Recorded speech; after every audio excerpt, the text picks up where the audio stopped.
It's time for a Saturday vlog. Half day at the salon cutting hair. They closed because of the snow, and inappropriately so. The roads were really bad, and on my way home there are tons of accidents and just car parts, car body parts all over the place.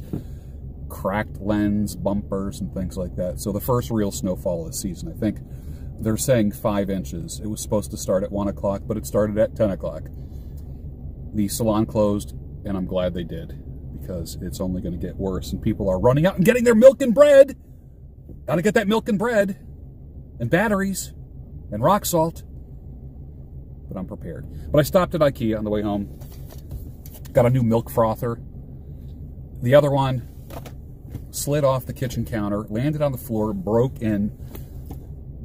I counted 8 pieces, and the batteries flying everywhere. And I put all the 8 pieces together, and there was still at least 3 or 4 pieces missing, which probably went underneath the oven or the refrigerator. But the thing just like exploded like a jigsaw puzzle. And it's a good thing it's only $2, but I love this thing. Worth it. And then, of course, a clock. I needed a clock for the rec room, and that was an easy $10. This morning was a good day cutting hair.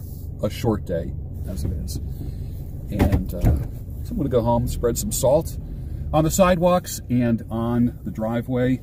Now let me see if I can get the heck out of here. All right. Probably going to do some cooking later on. Trimmed the beard up a little bit, made it a little bit neater, put on some Carnoderm on my face, on the beard, and it feels absolutely magnificent. Sometimes you ever wonder if there's a rhyme or reason to parking lot design, because this place, the IKEA parking lot, is kind of like the IKEA store. It takes you through all these weird little zigzags all over the place. Filled up the truck with gas,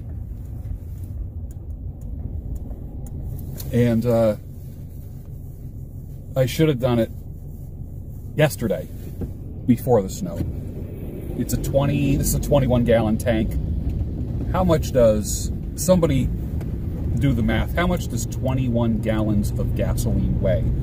And I could already feel the truck being a little more stable on the slippery roads already, just with a full tank of gas. But I won't be going anywhere today at all once I get home.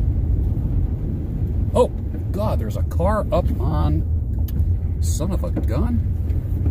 Somebody smashed over a tree. You know what? You know what? I don't know if that just happened, but you know what?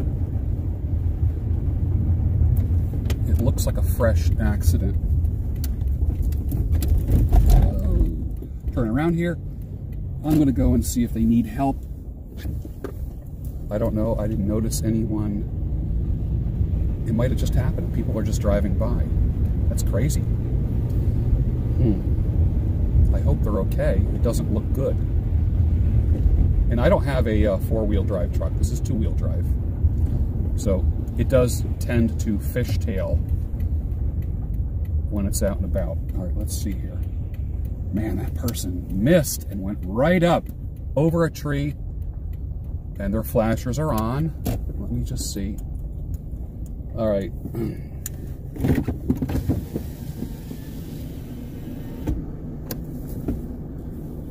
Are you okay? We're okay right now. We already called the cops. All right.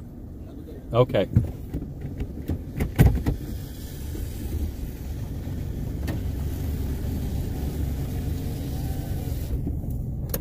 All right, so they already called somebody. Boy, that freaked me out. Man, he went right up over a tree and onto this cement thing, and his 4 wheels are up in the air like a ramp. He must have flew up. That must have been scary.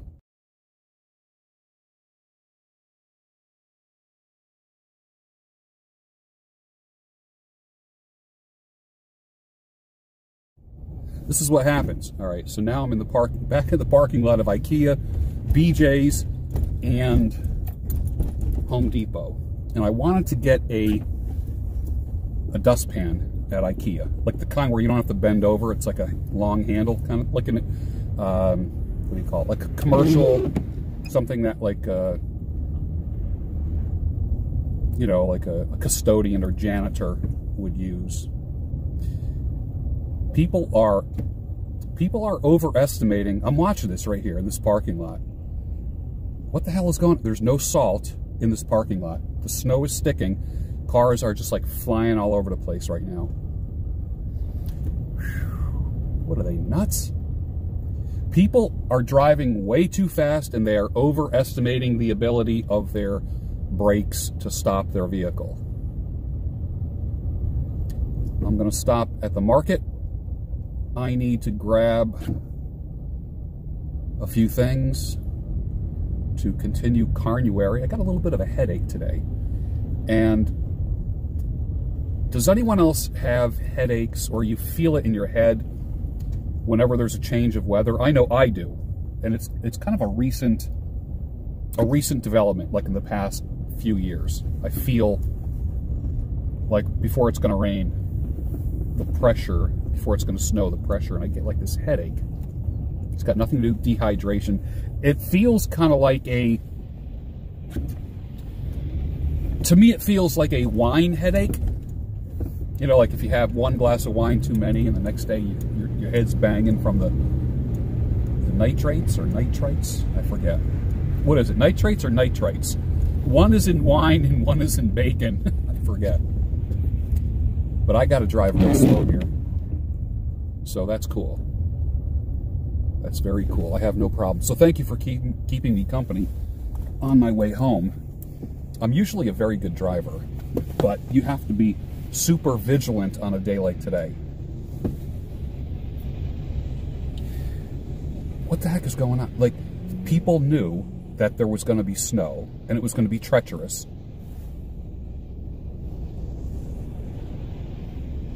And yet, the roads are packed.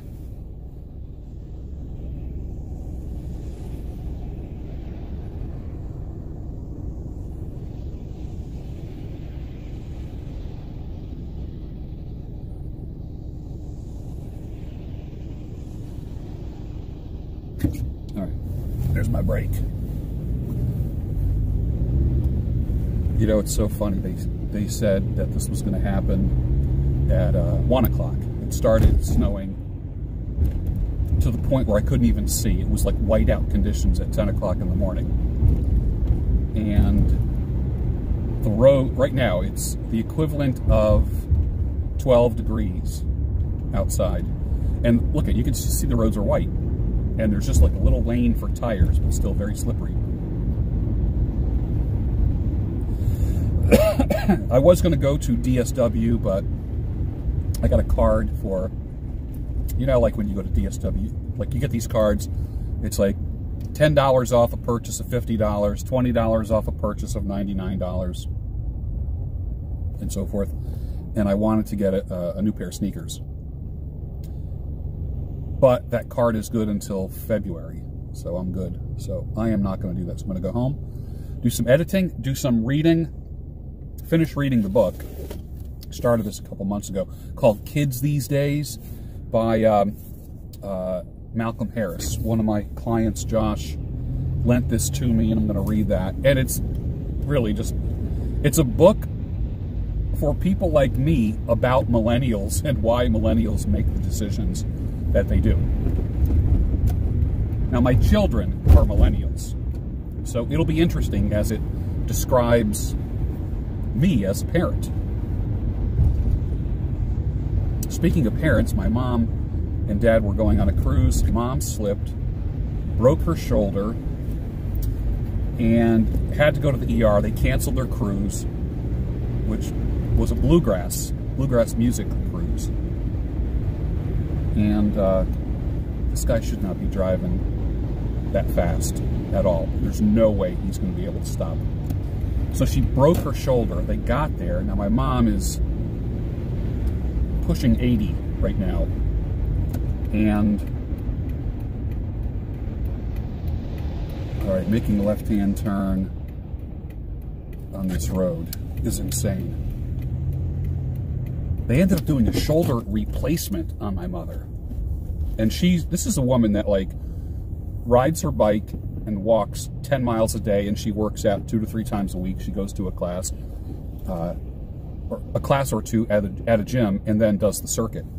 She's in shape. Some of you met my mom. She's, you know, you'd never know that she's the age that she is. In a million years, you would never, ever guess her age. And that's a beautiful thing. And the fact that she's home already, she was home within 2 days recovering from this thing. And of course, now my dad has to take care of her. But the trippy thing is this.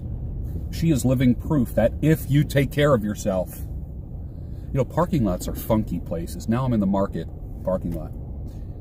And the snow is on the, it's not even melted. I mean, they didn't even put salt down. Stupid. Stupid, stupid. So there's going to be accidents in this parking lot, too. Just, this parking lot is an accident waiting to happen.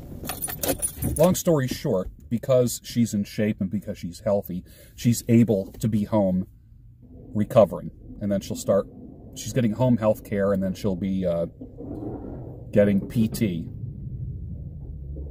Getting range of motion and healing and all that kind of stuff. And they glued her, you know, where they cut her open, they glued it shut, which is a trip, no stitches. But it's a testament to staying in shape.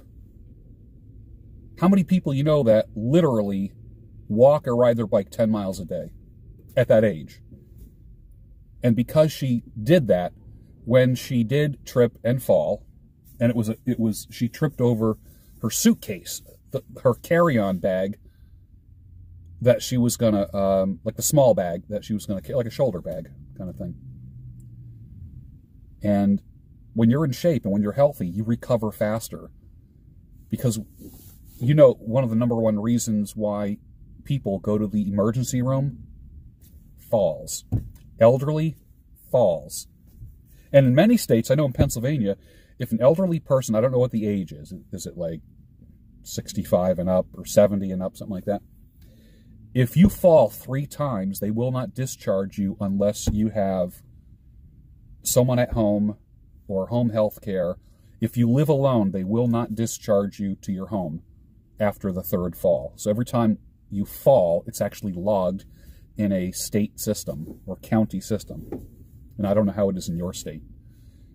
And definitely falls are bad. You know, throw rugs. A throw rug is like a banana peel, unless it's got that rubber grippy stuff. And even if it does, elderly people, one of the things when you get older is it's hard to distinguish between changes in textures of flooring. Going like from carpet to tile. Going from hardwood floor to a laminated floor, that kind of thing. And it's a depth perception thing and a texture thing. So you really have to, when you get older, you have to like really look where your feet are going. You have to be a little bit careful. So if you don't know that about elderly people, that's something that you need to know. That if you have elderly parents, do an audit, a safety audit in their home. And what is safe and everyday and effortless to you could be deadly for them. So what a senior safe home would include no throw rugs, handrails in the bathroom, next to the toilet, and they don't have to be institutional looking. You don't have to convert the home into a nursing home or hospital looking thing. I mean, there's things that are aesthetically pleasing. Bathtubs, horrible, horrible, horrible. With glass doors, horrible. Bad, bad, bad, bad. It's better to have a walk-in shower with polycarbonate sliding doors rather than glass, and have a shower chair, and also have a mat or a grid like they do in a commercial gym, that kind of thing.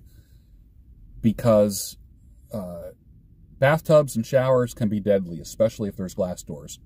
And the towel bar is not a handrail. All right, so let's talk about what a senior-safe home is. No throw rugs, handrails or handles or grips in strategic places.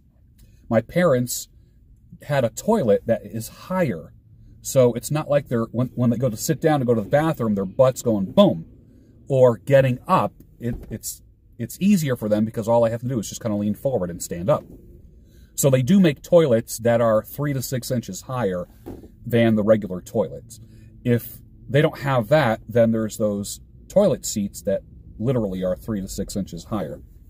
So a certified senior safe home, no throw rugs, handles, grips. Look for any changes in texture. Look for changes in transitions from a kitchen to the dining room. Does it go from tile floor to carpeting?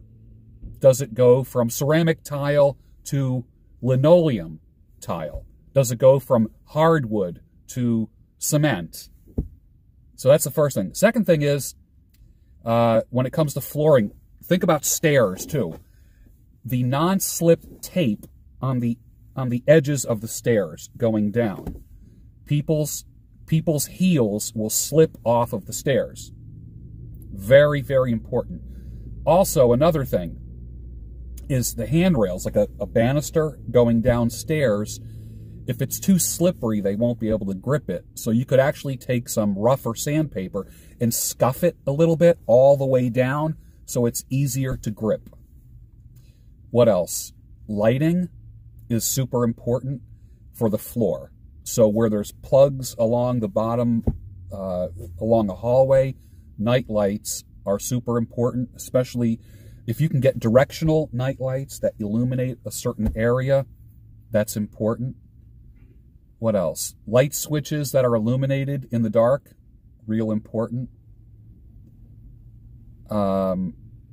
Outside, what do they call them? Dusk to dawn lights that go on automatically. Those are super important. Lighting is so important in a senior's home, in the elderly's home. What else? Kitchen items. A lot of people have throw rugs in the kitchen, like in front of the sink or in front of the stove. Throw rugs, not good. More falls happen from throw rugs. And I got that from an emergency room doctor that just treats one patient after another that slipped on a throw rug. So if you have elderly parents or if you are elderly, take my advice with some of those things. Many items are in the section where, you know, like when you baby-proof a house, that kind of thing. Some of those items that would be helpful to a senior are in the baby-proofing product section of a department store, Walmart hardware store, the big box home stores, that kind of thing. Fire extinguishers. There should be one on each floor. There should be one in the kitchen, the little ones. Get fire extinguishers for your parents. Super important. What else? Flashlights that are ready to go, that are in predictable spots. So if power goes out, don't rely on the one flashlight in that, in the kitchen drawer. There should be a flashlight, an independent light source in every room. Every room. Even if you have to get those like little tap lights, they're $5. Things like that are super helpful. What else? I wrote a list of things that I would call that certify a home as senior safe. So think about those things. You can Google those things and help yourself or help your parents. Now I need to go get some food at the market. And I'll see you Monday morning on the Daybreak Show. And I will be uploading some other interview videos that I hope you enjoy. Hope you have a good day. Stay safe.